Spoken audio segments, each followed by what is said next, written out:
Hi, my name is Enoch T. I'm a missionary with the Church of the Nazarene, and I've been living in the Philippines for 5 years. Over this time, I've learned a lot about the culture, about the people, and the good and the bad. In this video, I'm going to be talking about human trafficking. It's a very dark, insidious problem that's growing in the Philippines. I want to look at the culture, the history, the people, all the things under the surface. What's happening that's really allowing human trafficking to flourish in the Philippines? So over the next few videos, I'll be taking you to different places in the Philippines and really giving you a feel of what it's like here. In these videos, I'll be joined by my friends Leody and Koshela. Leody coordinates our Nazarene effort to work with victims of abuse. Koshela works with our Nazarene Compassionate Ministries, and she personally works with the victims of abuse.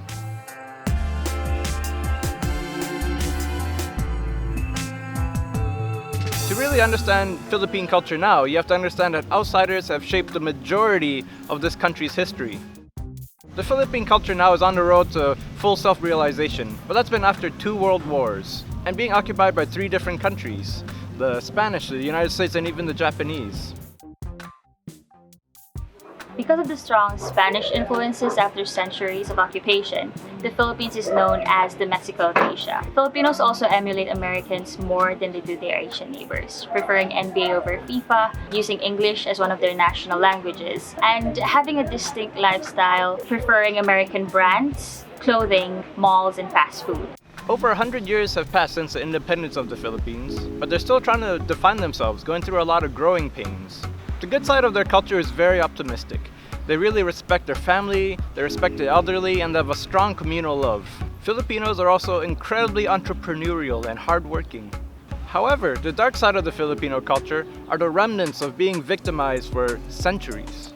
The Filipino identity has been sabotaged. From being enslaved by the Spanish, suffering wartime atrocities at the hands of the Japanese, and even being exploited by Western countries.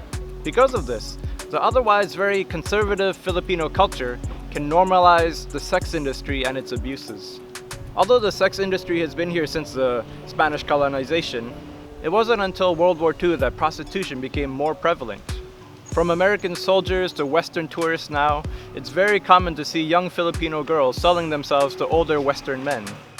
Filipino culture does not question authority. Because of years of colonization, Filipinos often view Western foreigners as powerful, wealthy, and a source of income. Much of the nation's income comes from Filipino overseas workers, who are glorified for having made it out of the country to gain wealth from the outside to bring to their families inside. It is common to hear that it's a Filipino's dream to work overseas. It can make it seem like failure for those who stay.